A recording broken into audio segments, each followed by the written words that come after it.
সংখ্যালঘু সম্প্রদায়ের মাদ্রাসা শিক্ষা ব্যবস্থা একটা খুবই গুরুত্বপূর্ণ শিক্ষা ব্যবস্থা। দিকে দিকে সংখ্যালঘু ছাত্রছাত্রীরা বিভিন্ন পর্যায়ে তারা যাচ্ছে, ডাক্তার, উকিল, ব্যারিস্টার, বিভিন্ন সরকারি দপ্তরে চাকরি পাচ্ছে। অর্থাৎ এই মাদ্রাসা শিক্ষা ব্যবস্থা থেকেই তারা কিন্তু সমাজের বুকে নাম উজ্জ্বল করছে। এবং এই সংখ্যালঘু সম্প্রদায়ের এই যে শিক্ষা ব্যবস্থা, শিক্ষার যে মূল কারণ সেটা হচ্ছে মাদ্রাসা শিক্ষা ব্যবস্থা। মাদ্রাসা থেকেই তারা কিন্তু প্রতি বছর কৃতি ছাত্রছাত্রী তারা কিন্তু উত্তীর্ণ হচ্ছে এবং বিভিন্ন পর্যায়ে তারা প্রতিষ্ঠিত হচ্ছে। সেই লক্ষ্য নিয়েই সংখ্যালঘু সম্প্রদায়কে এগিয়ে নিয়ে যাওয়ার লক্ষ্য নিয়েই কিন্তু নবাবপুর গ্রাম পঞ্চায়েতের নবাবপুর মোল্লাপাড়ায় একটি মাদ্রাসার ভিত্তিপ্রস্তর, মাদ্রাসার দুতলার ঢালাই কাজ সম্পন্ন আজ কিন্তু হলো। ফুরফুরা শরীফের পীর ফুরফুরা শরীফের পীর ইসমাইল সিদ্দিকী সাহেবের উদ্যোগে, তার উপস্থিতিতে, তার দোয়ার মজলিসের মাধ্যমেই কিন্তু এই যে একটি মাদ্রাসা প্রতিষ্ঠিত হলো এবং বেশ কয়েকদিন ধরে এখানে প্রায় 100 থেকে 150 ছাত্রছাত্রী তারা কিন্তু পড়াশোনা করছে। এবং আজ এই মাদ্রাসার দ্বিতীয় তলা অর্থাৎ দুতলার যে ঢালাই, সেই ঢালাই পর্ব কিন্তু আজকে শুরু হলো। এবং খুব শীঘ্রই কিন্তু, যেটা জানাচ্ছে কর্তৃপক্ষ, যে খুব শীঘ্রই কিন্তু এই মাদ্রাসা, এই দুতলার কাজ সম্পন্ন হবে এবং ছাত্রছাত্রীর সংখ্যাও কিন্তু খুব দ্রুতই বাড়বে এখানে। অর্থাৎ এক কথা প্রথমেই যে বললাম, সংখ্যালঘু সম্প্রদায়কে এগিয়ে নিয়ে যাওয়ার লক্ষ্য নিয়ে বর্তমানে, আগে যে একটা কথা ছিল পিছিয়ে পড়া সংখ্যালঘু সমাজ, অর্থাৎ শিক্ষার দিক থেকে পিছিয়ে পড়া সংখ্যালঘু সমাজ, সেদিক থেকে কিন্তু লক্ষ্য করলে দেখা যাবে এই সমস্ত মাদ্রাসার ভূমিকা, সংখ্যালঘু সম্প্রদায়কে শিক্ষার দিকে এগিয়ে নিয়ে যাওয়ার ক্ষেত্রে এই সমস্ত মাদ্রাসার ভূমিকা কিন্তু একটা খুবই গুরুত্বপূর্ণ। অর্থাৎ দিন দিন মাদ্রাসার শিক্ষা ব্যবস্থা যেভাবে বাড়ছে, সেক্ষেত্রে কিন্তু সংখ্যালঘু সম্প্রদায়কে আর পিছিয়ে পড়া সম্প্রদায় বলা কিন্তু মুশকিল হয়ে পড়বে। সরাসরি দেখাবো কি বলছে কর্তৃপক্ষ। আসসালামু আলাইকুম। আজকে আমাদের এই আবু জাফর সিদ্দিকিয়া কোরআনিয়া হাফেজিয়া মাদ্রাসা দ্বিতীয় তলার ছাদের ঢালাই আজকে শুরু হচ্ছে। আমরা পীর সাহেব ইসমাইল সিদ্দিকী হুজুরকে নিয়ে এসে একটা সব রাসানি বা দোয়ার মজলিস করি। এটাই আমাদের আজকে স্টার্টিং। অনেক আশা করে আমরা এটা আরম্ভ করেছিলাম।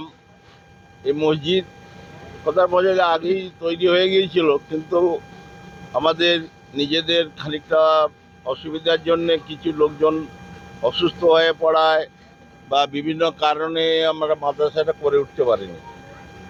এখনকার প্রজন্মের ছেলেরা যারা তখন আমার সঙ্গে এইখানে বসে মসজিদের জন্য যারা চাঁদা তুলতো, হাফ প্যান্ট পরে যেসব ছেলেরা আমার সঙ্গে বসে চাঁদা তুলতো, তারা আজকে খোদার ফজরে বড় হয়ে গেছে, তারা উপযুক্ত মানুষ হয়েছে। তাদের উপরে আমি বলেছিলাম যে দেখ বাবা, আমরা তো একটা কাজ করলাম, একটা কাজ করতে পারিনি, একটা বাকি আছে, মাদ্রাসাটা তোমরা করো। এরা সমস্ত ছেলেরা উদ্যোগী হয়ে এই মাদ্রাসাটা কাজে হাত দেয়। আমি কি বলবো, আমি তো থেকেই তো করছি, তো আমি তো থেকেই করছি, আল্লাহ করাচ্ছেন। তবে এই ধরনের কাজ শুধু মেজরা হুজুর কেবলার পরে নয়, যাতে আরো অনেক বেশি বেশি করে হয়। আজ করে সিলসিলার মানুষ প্রিয় স্মৃতি রক্ষার্থে তাদের নামকরণে এই ধরনের মাদ্রাসা, মসজিদ ইত্যাদি করা দরকার, প্রয়োজন। এটা আখেরাতের চিন্তা ভাবনার ব্যাপার, আখেরাতের ভালাই ব্যাপার।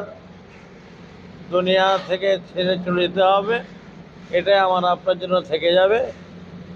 আখেরাতে এটার ফল আল্লাহ পাক আমাকে আপনাকে হামেশা জায়গায় দান করবেন। যারা প্রচেষ্টা করে গেছেন, ভিত দিয়ে গেছেন, কাজকর্ম করে গেছেন, আজকে তো অনেকেই নেই, আল্লাহর রাহে চলে গেছে। তাদের জন্য আল্লাহ আমি দোয়া করি, তাদেরকে আল্লাহ জান্নাত নসিব করুন। এবং এই বর্তমান আজকে যেই মাদ্রাসা সফল হলো, এই সফলের জন্য গ্রামবাসী, এলাকার যুবক ভাইরা এবং আমাদের ঘরের ছেলেরা বার থেকে যে প্রাণ চেষ্টা করছে, তারা যুবক ছেলেরা যেভাবে আমাদের গ্রামবাসী, মা বোন, এলাকা পার্শ্ববর্তী এলাকার ভাই বোনেরা যেভাবে ধানের হাত বাড়িয়ে দিয়েছেন, তা না হলে এই বিগত 1 বছর আমরা শুরু করেছি, 1,14,000 টাকা নিয়ে মাদ্রাসা শুরু করা হয়েছে।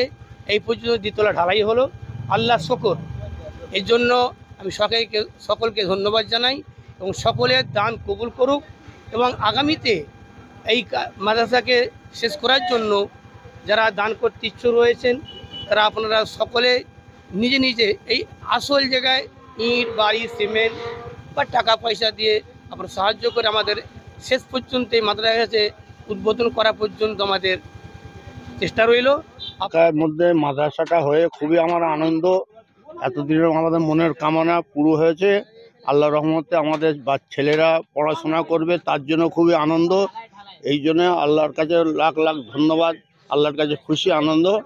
আল্লাহ যেন আমাদের যেন আল্লাহর সকল আলহামদুলিল্লাহ, আল্লাহ শকর, আল্লাহ কবুল করে লিও। আল্লাহ আমাদের যেন মনের কামনা মনের আশা আল্লাহ পুরো করেছে, আল্লাহর রহমতে আল্লাহ যেন কবুল করে লিও। আমি আল তামার রেস্টুরেন্ট এবার নিবড়াই সম্পূর্ণ শীততাপ নিয়ন্ত্রিত অত্যাধুনিক সুসজ্জিত রেস্টুরেন্ট। এখানে থাকছে আরাবিয়ান মান্ডিতে বসে লাঞ্চ এবং ডিনারের সুযোগ। বিভিন্ন ধরনের খাবারের পসরা নিয়ে হাজির আল তামার রেস্টুরেন্ট। যে কোনো অনুষ্ঠানের জন্য বুক করতে পারেন, থাকছে কনফারেন্সের সুবিধা। আমাদের ঠিকানা নিবড়া হারুন মার্কেট, ডোমজুর। যোগাযোগ করুন 9123608838।